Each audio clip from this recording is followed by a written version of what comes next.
সেৱাৰী ছাত্ৰ-ছাত্ৰীসকলে আনুষ্ঠানিকভাৱে বিদায় দিলে যোৰহাট সোণাৰী গাঁও প্ৰাথমিক বিদ্যালয়ৰ কৃতি শিক্ষক প্ৰধান শিক্ষক ৰঞ্জিত কাকতি।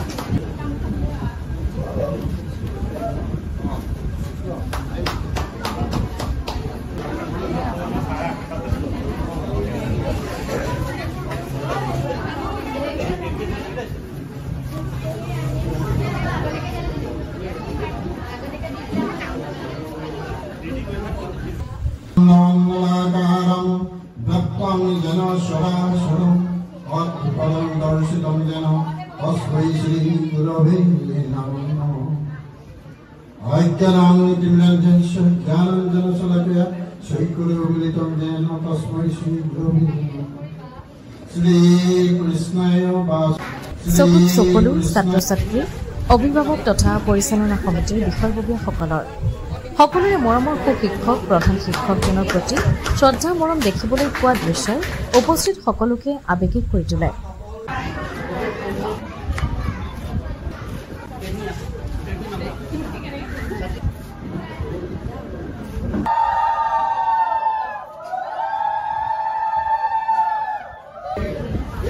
সোণাৰীগাঁও প্ৰাথমিক বিদ্যালয়ৰ সদ্য অৱসৰপ্ৰাপ্ত প্ৰধান শিক্ষক বিশিষ্ট সমাজকৰ্মী সাংস্কৃতিক কৰ্মী ৰঞ্জিত কাকতিৰ আনুষ্ঠানিক ৰাজহুৱা বিদায় সম্বৰ্ধনা সভাখনি অনুষ্ঠিত হৈ যায়।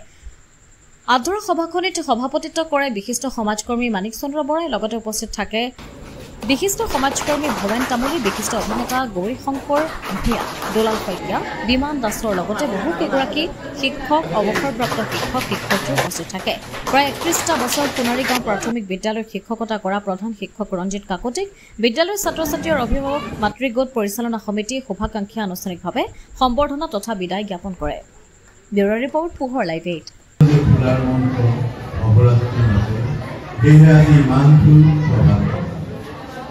আজি পবিত্ৰ মুহূৰ্তটো বিশালৰ মুহূৰ্ত হ'ব লাগিছিল যদি কিন্তু আজি আনন্দৰ মুহূৰ্ত। সভাপতি মহোদয় ক'বলৈ যুদ্ধ জয়ৰ মুহূৰ্ত। মোৰেতো জীৱন ত্যাগৰ পিছত সফলতাৰ মাছ কাটি জুখি আজি চূড়ান্ত দিনটো উপনীত হৈ ৰাইজৰ বিপুল ধ্বনিয়ে মানুহৰ পৰা সলাগ পোৱাটো এটা ডাঙৰ তেওঁৰ জীৱনৰ শিক্ষা লাভ কৰাৰ শিক্ষক হ'ব পাৰি। আদৰ্শ শিক্ষক হ'বলৈ বৰ খুশি।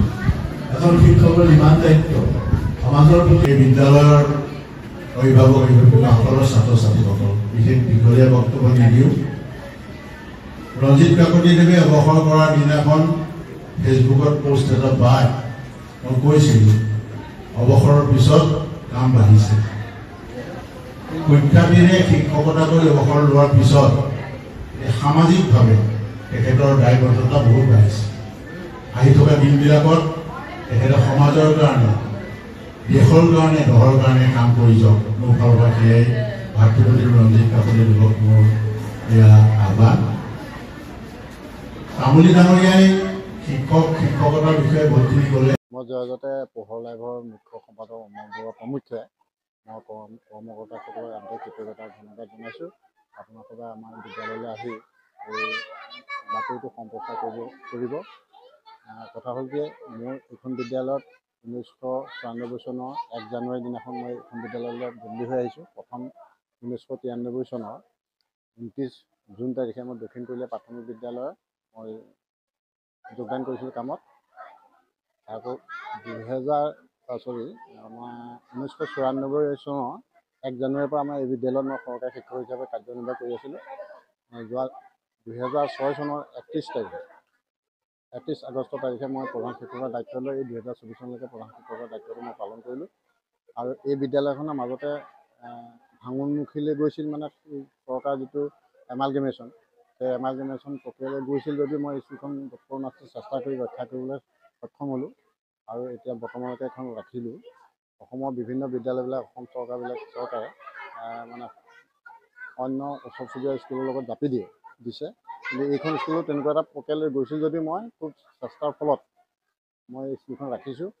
আৰু মই একনিষ্ঠ সততা একাগ্ৰতাৰে মই এই বিদ্যালয়খনত কাম কৰি আছোঁ আৰু এই বিদ্যালয়ৰ পৰা ভালেকেইগৰাকী ছাত্ৰ ছাত্ৰীয়ে বৃত্তি পাবলৈ সক্ষম হৈছে আৰু এই বিদ্যালয়ত পঢ়ি যোৱা ছাত্ৰ ছাত্ৰীয়ে উচ্চ শ্ৰেণীত গৈ পেলাই আপোনাৰ ডিষ্টিংশ্যন পাবলৈ সক্ষম হৈছে।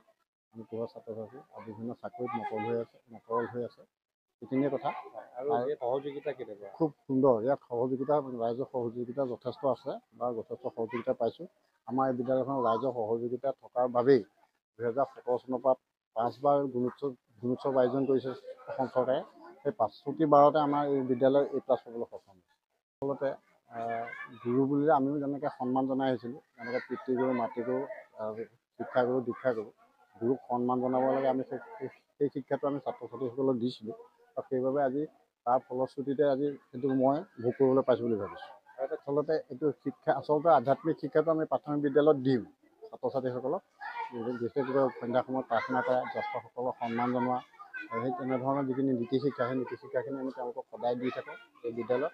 আৰু বিশেষকৈ আমাৰ যিটো প্ৰাৰ্থনা সভাত তেওঁলোকক সেইখিনি কথা আমি সদায় অৱগত কৰোঁ যে জ্যেষ্ঠসকলক সন্মান কৰিব লাগে, শিক্ষাগুৰুক সন্মান কৰিব লাগে, পিতৃ মাতৃক ভক্তি কৰিব লাগে, শিক্ষাগুৰুক ভক্তি কৰিব লাগে, জ্যেষ্ঠসকলক ভক্তি কৰিব লাগে। ভক্তি অবিহনে কোনো কাম গুচি যায়। গতিকে তেওঁলোকক সেইকাৰণে সেই কথাখিনি শিকি বুজিয়েই আজি তেওঁলোকে আমাক সেই শ্ৰদ্ধা ভক্তিৰে এটা সন্মান যাচিবলৈ আগবাঢ়িছে। ধৰক মই মণ্ডল পৰ্যায়তে নহয়, মণ্ডল পৰ্যায়তো মই শ্ৰেষ্ঠ প্ৰশাসনিক দক্ষতাৰ ক্ষেত্ৰত মই কৃতি শিক্ষকৰ বঁটা দিছে। যোৰহাট খণ্ড প্ৰাথমিক শিক্ষা বিষয়া কাৰ্যালয়ৰ পৰা মই 5 ছেপ্টেম্বৰত কৃতি শিক্ষকৰ বঁটা দিছে, ইয়াক গ্ৰহণ কৰিছোঁ। ইয়াৰ উপৰিও অসমৰ আন্তঃৰাষ্ট্ৰীয় যিটো দুৰ্নীতি বিৰোধী যুৱশক্তি অসমে মোক যোৰহাট জিলাৰ ভিত্তিত দুৰ্নীতি বিৰোধী বঁটা প্ৰদান কৰিছে। আৰু সাহসী বুলি অসমৰ এটা মহিলা সংগঠন আছে, সেই সাহসী মহিলা সংগঠনৰ সাংস্কৃতিক ক্ষেত্ৰখনৰ মোৰ যি গুণাগুণ, সেই গুণাগুণৰ প্ৰতি লক্ষ্য ৰাখি তেখেতসকলে মোক 2022 বৰ্ষত সাহসী বঁটা দিছে। আৰু ইয়াৰ উপৰিও সদৌ অসম প্ৰাথমিক শিক্ষক প্ৰশিক্ষক সন্থা অধিৱেশনত মোক লখিমপুৰৰ আজাদত মাতি নিয়ে শিক্ষাজ্যোতি বঁটা দিছে। এইটো মোৰ কাৰণে এটা খুব সাফল্যৰ প্ৰাপ্তি। গতিকে মই তেখেতসকলক ইয়াৰ পৰাই ধন্যবাদ জনাইছোঁ। আৰু ইয়াৰ উপৰিও মই সাংস্কৃতিক ক্ষেত্ৰখনত মই সৰুৰে পৰা জড়িত।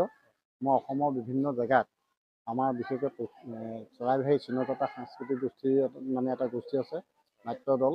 সেই নাট্য দলৰ জৰিয়তে বিভিন্ন জেগাত আমি প্ৰতিযোগিতা অৱতীৰ্ণ হৈছোঁ আৰু আমাৰ দলটিয়ে 14টাকে পুৰস্কাৰ একেৰাতি 14টাকে পুৰস্কাৰ পাবলৈ সক্ষম হৈছে বিভিন্ন ক্ষেত্ৰখনত প্ৰতিযোগিতাত।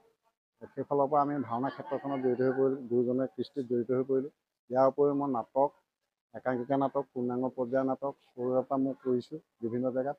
তাৰ উপৰি মোৰ নাটকৰ গুৰু হিচাপে আমাৰ যিটো ধৰক মানৱেন্দ্ৰ শৰ্মা কুৰুজামা প্ৰডাকশ্যন, তেখেতৰ তাত মই 1990-91 চনত মই প্ৰশিক্ষণ লৈছিলোঁ নাট্য কৰ্মশালাত। তাৰ পৰা মই নচা গীতৰ নাটক কৰিবলৈ শিকিলোঁ। তাৰ উপৰি মই যি ভ্ৰাম্যমাণ থিয়েটাৰ নাট্য দলৰ নাটক, সেই নাটকবোৰ আমাৰ নাট্যগোষ্ঠী খুলি পেলাই আমি বিভিন্ন জেগাত আমি নাটক অভিনয় কৰিছোঁ। আৰু সেইতে মোক বিভিন্ন জেগালৈ নিমন্ত্ৰণো কৰে, বিভিন্ন জেগালৈ। পেশাদাৰী হিচাপে নহয়, মই এটা নিচা, নাটকৰ নিচা। আৰু মোৰ প্ৰথম ভাওনা অভিনয়টো হৈছে মই প্ৰথম ক্লাছ 7ত পঢ়ি থাকোঁতে শকুনি অভিনয়। সেই শকুনি অভিনয়ৰ পৰা মই নাটক কৰিবলৈ শিকিছোঁ, ভাওনা কৰিবলৈ আগবাঢ়িছোঁ। আৰু মোৰ পিতৃও সেই সময়ত সাংস্কৃতিক কৰ্মী আছিল, তেখেতেও এই সাংস্কৃতিক জগতখনত জড়িত। তেখেতৰ পৰা মই যথেষ্ট অনুপ্ৰেৰণা পাইছিলোঁ।